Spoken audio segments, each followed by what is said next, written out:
berlatar di tahun 1719, seorang gadis dari suku Komansi bernama Naru terlihat sedang berlatih dengan kapak pemberian mendiang ayahnya.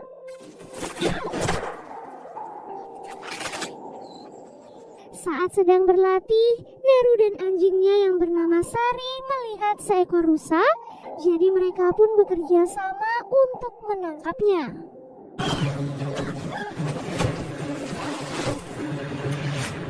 Saat sedang berburu, mereka dikejutkan dengan suara yang cukup keras yang berasal dari atas langit. Di sana awan terlihat menggumpal dan secercah cahaya yang muncul di antaranya. Naru pun menganggap hal itu adalah Thunderbird, pertanda ia sudah siap menjadi seorang pemburu. Padahal benda bersinar itu sebenarnya adalah sebuah pesawat luar angkasa yang baru saja menurunkan seorang predator. Naru diketahui sebagai gadis yang dilatih untuk menjadi tabib seperti ibunya. Jadi tak heran jika ia sangat ahli dalam hal obat-obatan herbal. Namun akhir-akhir ini Naru malah ingin menjadi seorang pemburu seperti mendiang ayah dan juga kakaknya yang bernama Tabe. Hal itu sebenarnya membuat Tabe cukup khawatir karena dunia perburuan sangatlah berbahaya. Saat menjelang malam, Naru diminta untuk mencari tanaman obat oleh ibunya. Setelah kembali mengambil beberapa tanaman obat, Naru melihat Tabe dan beberapa lelaki seperti terburu-buru mengejar sesuatu. Rupanya salah satu pemburu bernama Puhi diketahui sedang terluka karena diserang oleh seekor singa, jadi mereka saat ini sedang bergegas untuk pergi mencarinya. Mengetahui hal itu, Naru tentu saja memaksa Tabe agar diizinkan untuk ikut dalam perburuan kali ini. Meskipun beberapa pemburu sebenarnya tidak setuju, namun Tabe akhirnya mengizinkan Naru dengan alasan agar nantinya Naru bisa langsung mengobati Puhi.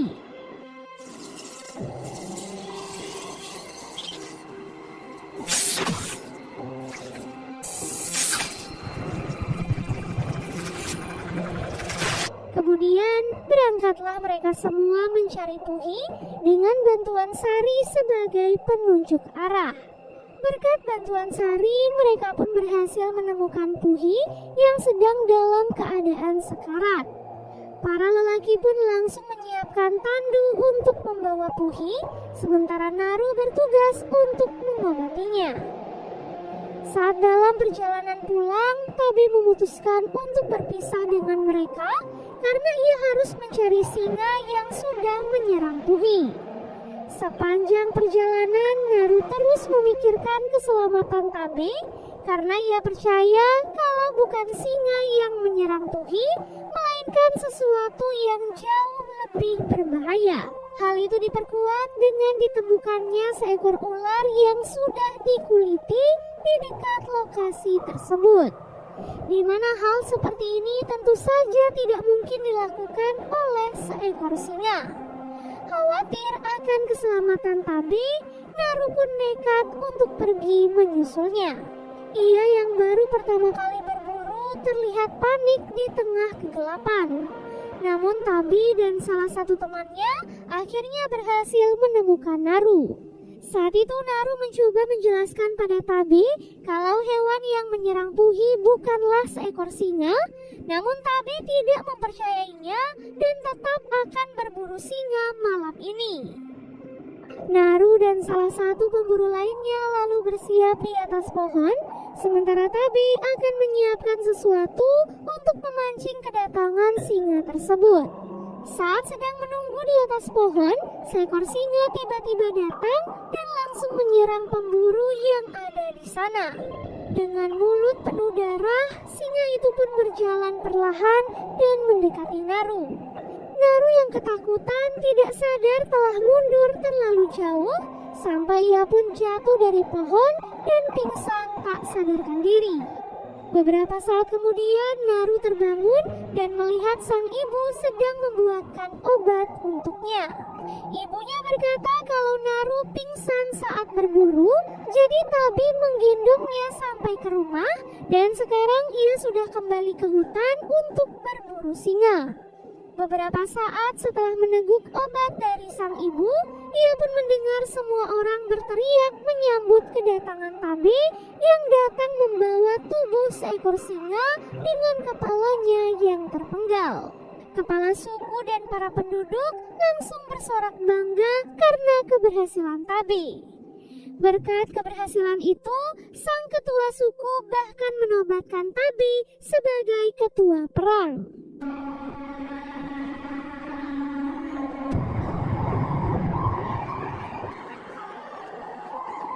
Naru yang masih belum yakin memutuskan untuk pergi berburu dan mencari predator yang sesungguhnya.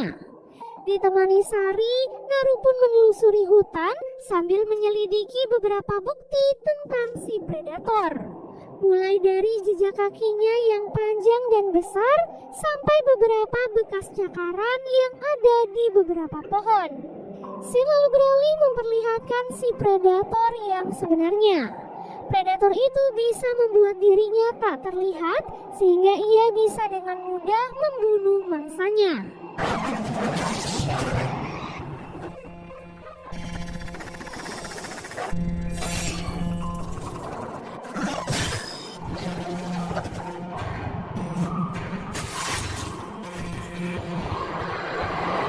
Kepala serigala itu kemudian dipanaskan dan disimpan sebagai souvenir.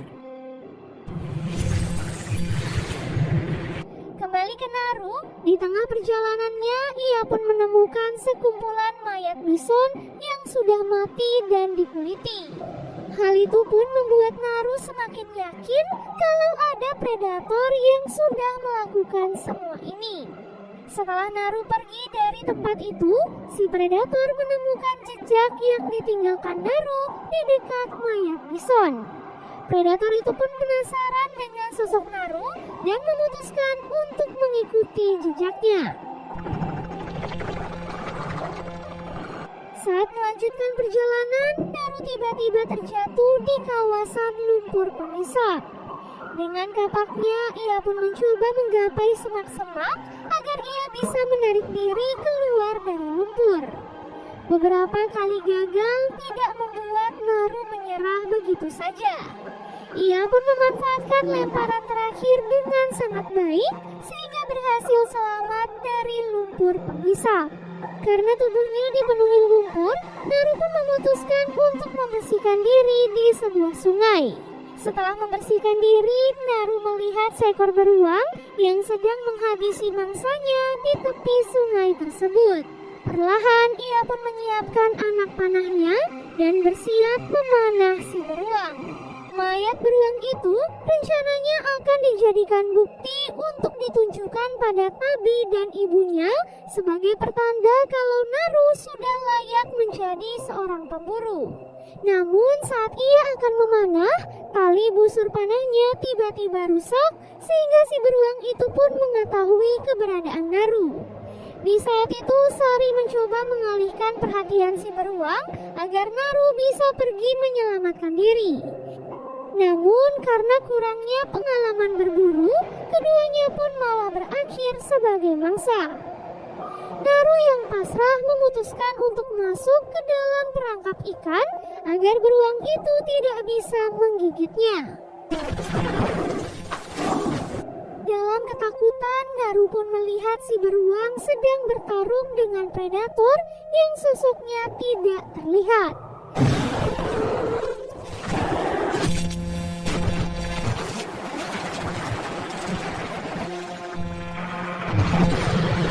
Ia baru bisa melihat tubuh si predator saat si beruang telah dibunuh dan darahnya mengalir menutupi tubuh si predator. Naru yang menyaksikan hal itu lantas kabur menyusuri sungai dengan mengikuti arusnya. Setelah itu Naru pun melanjutkan perjalanan sambil memikirkan bagaimana caranya membunuh si predator. Di tengah perjalanan itu, Naru pun bertemu dengan beberapa pemburu suku Komansi yang dikirim untuk mencarinya. Naru kemudian menjelaskan kepada mereka tentang si predator, namun para pemburu lagi-lagi tidak mempercayainya. Karena Naru terus memaksa untuk pergi, para pemburu pun terpaksa menggunakan cara kekerasan untuk membawanya pulang. Tak disangka, semua itu ternyata disaksikan langsung oleh si predator. Sebelum pulang, para pemburu yang kelelahan memutuskan untuk beristirahat sebentar sambil menunggu salah satu di antara mereka yang ingin buang air besar. Saat itu mereka pun mendengar suara dari arah semak-semak. Naru yang masih ketakutan memperingatkan mereka kalau itu mungkin adalah si predator. Namun saat pemburu memanah ke arah semak-semak, yang mereka temukan ternyata hanyalah seekor kelinci. Dengan tertawa mengejek, salah satu dari mereka pun mengambil kelinci itu dan menunjukkannya kepada Naru. Namun tak lama kemudian, 3 laser merah tiba-tiba terlihat di tubuh pemburu tersebut. Dan ya, laser itu ternyata adalah pertanda datangnya serangan dari si predator berupa 3 anak panah yang langsung menancap di tubuh pemburu tersebut. Karena mereka semua tidak bisa melihat tubuh si predator, para pemburu yang lain pun merasa sangat kebingungan. Saat itu, mereka sempat berhasil memanah tubuh si predator sehingga separuh tubuhnya pun akhirnya terlihat. Sosok predator yang sudah membunuh banyak hewan terlihat seperti alien yang sangat mengerikan. Tubuhnya penuh dengan senjata yang bisa dia gunakan untuk membunuh mangsa.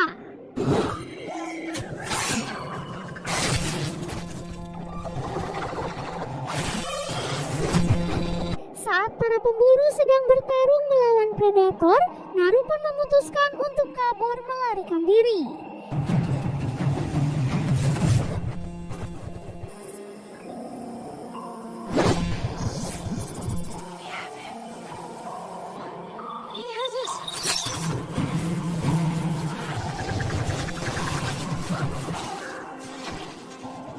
Ia pun melewati perbatasan wilayah suku Komansi dan terkena jebakan yang dipasang oleh penduduk suku lain.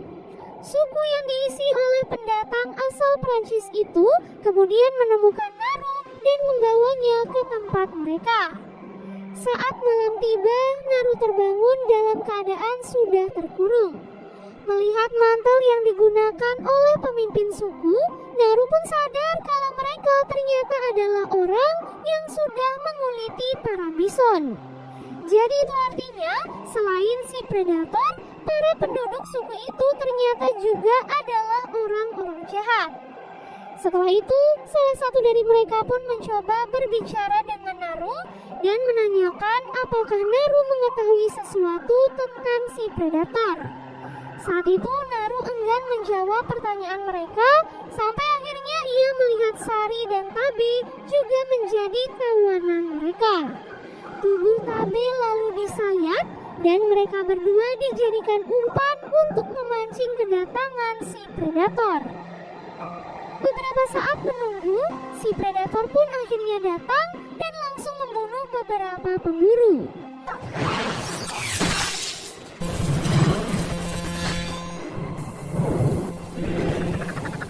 Tabe yang ketakutan kemudian berpikir kalau mereka berdua adalah target si predator. Namun Naru mengatakan kalau si predator tidak mengincar umpan. Di mana itu artinya si predator hanya akan membunuh orang-orang yang ia anggap sebagai ancaman. Jadi itulah mengapa saat di sungai sebelumnya si predator tidak membunuh Naru, melainkan membunuh si beruang. Sementara itu si predator pun terlihat berhasil ditangkap berkat jebakan yang dibuat oleh para pemburu. Namun berkat semua senjatanya yang canggih, predator itu pun berhasil bebas dan membunuh semua pemburu yang sudah menangkapnya.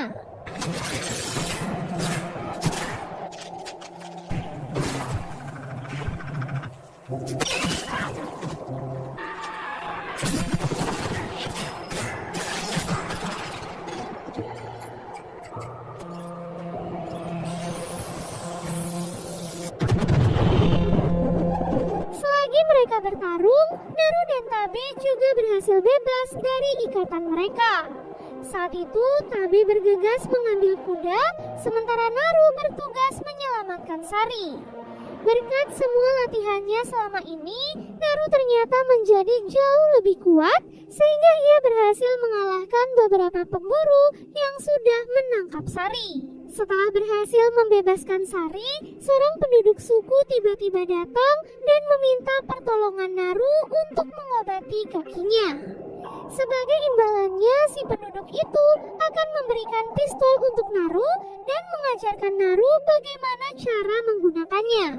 Setelah mengobati si penduduk, predator itu pun tiba-tiba bergerak mendekati tempat itu, jadi Naru terpaksa bersembunyi meninggalkan penduduk tersebut. Nah, si penduduk kemudian menyelamatkan diri dengan berpura-pura mati dan itu ternyata berhasil membuat si predator tidak bisa mendeteksinya.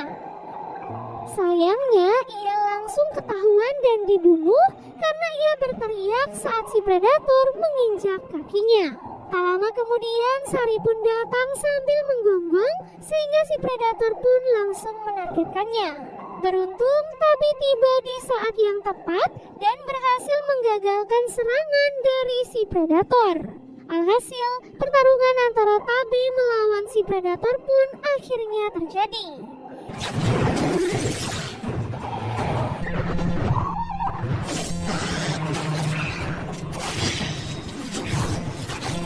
Setelah berhasil melukai si predator berkali-kali, si predator tiba-tiba menghilang, membuat Tabe dan Naru merasa kebingungan. Karena sudah tak bisa melarikan diri, jadi Tabe pun meminta Naru untuk pergi meninggalkannya.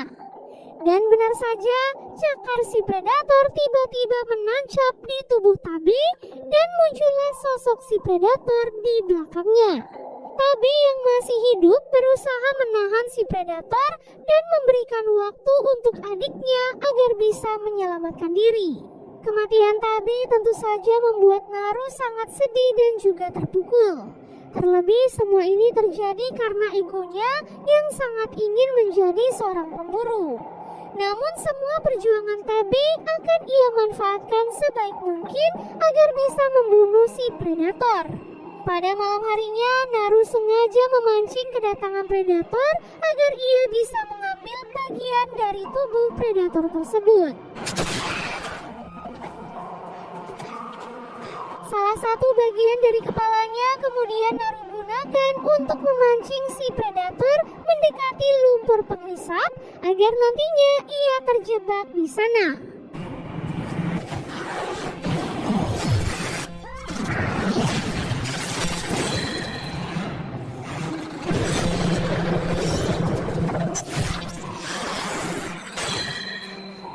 Berkat kerjasamanya bersama Sari, mereka pun berhasil menenggelamkan si predator dan membunuhnya dengan pantulan senjatanya sendiri.